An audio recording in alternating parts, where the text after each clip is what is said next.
Good morning. நம்ம போடுற இந்த வீடியோ பார்த்துட்டு ஒருத்தர் கமெண்ட் பண்ணியிருக்காங்க. அவங்க அண்ணனுக்கு பிரெயின் ஸ்ட்ரோக் அட்டாக் ஆகிருக்கான். ஏதோ சரீரத்தில் பலவிதமான மல்டிபிள் ப்ராப்ளம் இருக்கான். அதுக்காக ப்ரேயர் பண்ணுங்க அப்படின்னு போட்டிருக்காங்க. இதுக்கு நான் போடுற எல்லா வீடியோவையும் திரும்ப திரும்ப கேட்டு பாருங்கள், விசுவாசம் தானாக வரும். ஏன்னா நோய்களை குணமாக்குகிறவர் கர்த்தர் மாத்திரம்தான். நம்ம ஹாஸ்பிட்டலுக்குன்னு போனால் ஹாஸ்பிட்டலுக்கெல்லாம் போகக்கூடாது, மருந்து வாங்கி சாப்பிடக்கூடாது, அதெல்லாம் கிடையாது. ஆனால் சில நோய்களுக்கான காஸ்ட் ரொம்ப அதிகம். அதெல்லாம் நம்ம அஃபோர்ட் பண்ணவே முடியாது. அப்போ அஃபோர்ட் பண்ண முடியாத நிலையில் என்ன பண்ண முடியும்? அப்போ நோயாளியை வீட்டில் வச்சுட்டு உட்காந்துட்டு தான் இருக்க முடியும். ஏன்னா அவ்வளோ காசு செலவு பண்ண முடியல. கவர்மெண்ட் ஹாஸ்பிட்டலில் போனால் அதுக்குரிய வழிகளும் இல்லாமல் இருக்கலாம். ஆனால் கர்த்தர் எப்போவுமே அவருடைய வழிகள் உத்தமமானது. அவருடைய வசனம் புடமிடப்பட்டது. அவரை நம்பும் பொழுது கர்த்தர் கண்டிப்பாக நம்முடைய வியாதிகளிலிருந்து, பலவீனங்களிலிருந்து நமக்கு விடுதலை கொடுப்பார்.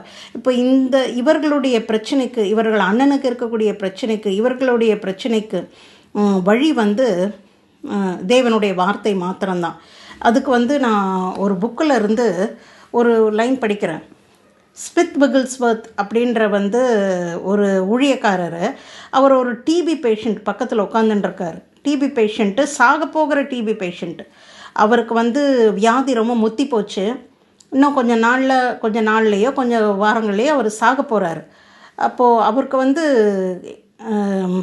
நோயாளிக்கு இயேசு கிறிஸ்துவை பற்றி சில வார்த்தைகளை சொன்னார். ஆனால் அவருக்கு ஏற்றுக்கொள்ளக்கூடிய ஒரு கெப்பாசிட்டி இல்லை. நோயின் தாக்கம் ரொம்ப பலமாக இருந்தது. அப்போ அவர் என்ன பண்ணாராம், அது அப்படியே எழுதப்பட்டு இருக்கிற அந்த லைனை நான் அப்படியே படிக்கிறேன். காச நோயில் இறந்து கொண்டு இருக்கிற ஒரு மனிதனுக்கு போதித்து கொண்டிருந்த நிகழ்ச்சியை ஸ்மித் விகில்ஸ்வர்த் என்ற ஊழியக்காரர் விவரிக்கிறார். மரண தருவாயில் இருந்த அந்த மனிதனின் படுக்கை அருகே நின்று கொண்டு இயேசு கிறிஸ்துவின் நாமத்தை மட்டுமே மீண்டும் மீண்டும் கூறிக்கொண்டிருந்ததாக அவர் கூறுகிறார். தேவனின் பிரசன்னம் அந்த அறை முழுவதுமே நிரப்பியது. இறந்து கொண்டிருந்த அந்த மனிதனின் சரீரத்திற்குள் சுகம் பாய்ந்தது. அவர் முழு சுகம் பெற்றவனாக எழுந்தான். பாருங்கள், ஸ்மித் விகில்ஸ்வர்த் என்ற ஊழியக்காரர் என்ன பண்ணார் பாருங்கள். அந்த இயேசு கிறிஸ்துவின் மேலே, அந்த நாமத்தின் மேலே அவர் விசுவாசம் வைத்தார். அந்த நாமம் சுகமாக்குகிற, குணமாக்குகிற நாமமாக இருக்கிறதுன்ற விசுவாசம் வைத்து, அந்த காச நோயாளிக்கு என்ன சொன்னாலும் மைண்டில் ஏறக்கூடிய கெப்பாசிட்டி இல்லாமல் போச்சு. நோயின் தாக்கம் ரொம்ப பலமாக இருந்தது. ஆனால் இந்த ஊழியக்காரர் விசுவாசத்தோடு என்ன பண்ணார், இயேசுவின் நாமத்தை மட்டுமே அவருடைய பெட்டு பக்கத்தில் நின்றுட்டு சொல்லிக்கிட்டே இருந்தார். திரும்ப திரும்ப திரும்ப திரும்ப இயேசுவின் நாமத்தை சொல்லும் பொழுது அந்த இயேசுவின் நாமம் அந்த மனிதனை குணமாக்கியது. அவர் முழு சுகத்தை பெற்றார்னு சொல்லுது. இதையே கூட நம்ம பண்ணலாம். நமக்கு பெரிய விசுவாசம், மலைகளை பெயர்க்கக்கூடிய விசுவாசம் இல்லைனாலும் நமக்குள்ளே அந்த விசுவாசம்ன்ற சிறிய விதை இருக்குது பார்த்திங்களா, அந்த விதை எடுத்து நம்முடைய இருதயத்தில் விதைத்து அந்த விதையிலிருந்து அது வளரக்கூடிய அந்த விசுவாசத்தை வைத்து நம்ம ஆப்ரேட் பண்ணும்போது என்ன ஆகுது, கர்த்தர் நமக்காக பெரிய காரியங்களை செய்கிற தேவனாக இருக்கிறார்.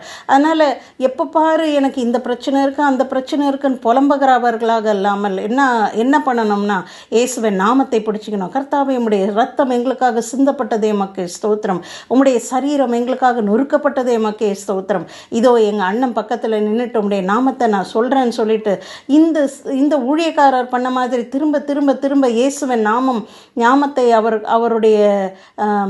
அவருடைய காதுபட சொல்ல சொல்ல சொல்ல சொல்ல அந்த அறை வீடு முழுவதும் தேவனுடைய பிரசன்னம் இறங்கும். உங்கள் அண்ணன் கண்டிப்பாக குணமாக முடியும். நீங்கள் விசுவாசம் வைத்தால். அவரால் விசுவாசிக்க முடியாத நிலைமையில் இருக்கலாம். ஆனால் இந்த ஊழியக்காரர் பண்ண மாதிரி நாம் ஜெபிக்கிறவங்க விசுவாசத்தோடு ஜெபிக்கும் பொழுது மலைகளும் பெயர்ந்து உருண்டு ஓடி போகும். ஏன்னா தேவனுடைய ராஜ்யம் மற்ற ராஜ்யங்களெல்லாம் அந்த வியாதி என்னும் ராஜ்யத்தை நொறுக்கி நிர்மூலமாக்கும். தேவனுடைய ராஜ்யம்தான் செழித்து பரம்பும். அவருடைய ராஜ்யம் என்னென்றைக்கும் நிலைத்து நிற்கும். அவருடைய ராஜ்யத்தில் ஆரோக்கியம் உண்டு. நாம் ஜெபிப்போம். ஜீவிக்கிற எங்கள் நல்ல ஜீவனுள்ள தேவனே, இயேசுவின் நாமத்தினாலே உம்முடைய சமூகத்திலே வருகிறோம். கர்த்தாவே, இதோ தன்னுடைய அண்ணன் ஸ்ட்ரோக்கினால் அவதிப்பட்டு கொண்டு இருக்கிறார் என்று வேதனைப்பட்டு கொண்டு இருக்கும்படியான இந்த பெண்மணி உம்முடைய சமூகத்திலே வைக்கிறோம். அவர்கள் குடும்பத்தில் இருக்கும்படியான பலவிதமான பிரச்சனைகளை கர்த்தாவே நீர் அறிந்திருக்கிறீர், புரிந்து கொண்டு இருக்கிறீர். நீர் அவர்களுக்கு உதவி செய்ய வல்லமையுள்ளவராய் இருக்கிறீரே. மக்கே ஸ்தோத்திரம். உடைய கரம் அவர்களோடு கூட இருக்கிறதற்காக ஸ்தோத்திரம். கர்த்தாவே, இயேசுவின் நாமத்தினாலே ஆரோக்கியம் உண்டு என்பதை அவர்கள் விசுவாசிக்கட்டும். உம்முடைய நாமத்தில் ஆரோக்கியம் உண்டு, ஜீவன் உண்டு என்பதை அவர்கள் விசுவாசிக்கட்டும். கர்த்தாவே, அவர்களுடைய குடும்பத்தில் பிசாசு கொண்டு வந்து போட்டிருக்கும்படியான பல பிரச்சனைகள் நீங்கி போகட்டும் இயேசுவின் நாமத்தினாலே. அவர்கள் பலன் அடையட்டும் இயேசுவின் நாமத்தினாலே, ஆரோக்கியம் அடையட்டும் இயேசுவின் நாமத்தினாலே. உலக மக்களின் ஒட்டுமொத்த அழுகைக்கு கிறிஸ்து மட்டுமே பதிலாக இருக்கிறீரே. அவர்களுடைய பிரச்சனைகள் எல்லாம் நீங்கி போகட்டும். கர்த்தாவே, அவர்கள் உம்மை விசுவாசிக்கட்டும், உடைய நாமத்தை விசுவாசிக்கட்டும். நீர் அவர்களுக்காக ஏற்படுத்தி வைத்திருக்கும்படியான ஆயத்தப்படுத்தி வைத்திருக்கும்படியான அந்த ரட்சிப்பின் ஆசீர்வாதங்களை விசுவாசிக்கட்டும். உம்மை நோக்கி பார்க்கட்டும். உம்மை நோக்கி பார்க்கிற முகங்கள் ஒரு நாளும் வெட்கப்பட்டு போவதில்லை. மீது நாங்கள் வைத்திருக்கும்படியான நம்பிக்கை எங்களை ஒரு நாளும் வெட்கப்படுத்தாதே. மக்கே ஸ்தோத்திரம். வேத வசனத்தை ஆராய்ந்து பார்க்கக்கூடியவர்களாக மாற நீர் அவர்களுக்கு உதவி செய்கிறீரே. மக்கே ஸ்தோத்திரம். இயேசுவின் நாமத்தினாலே ஸ்தோத்திரங்களை ஏறெடுக்கிறோம். ஆமென்.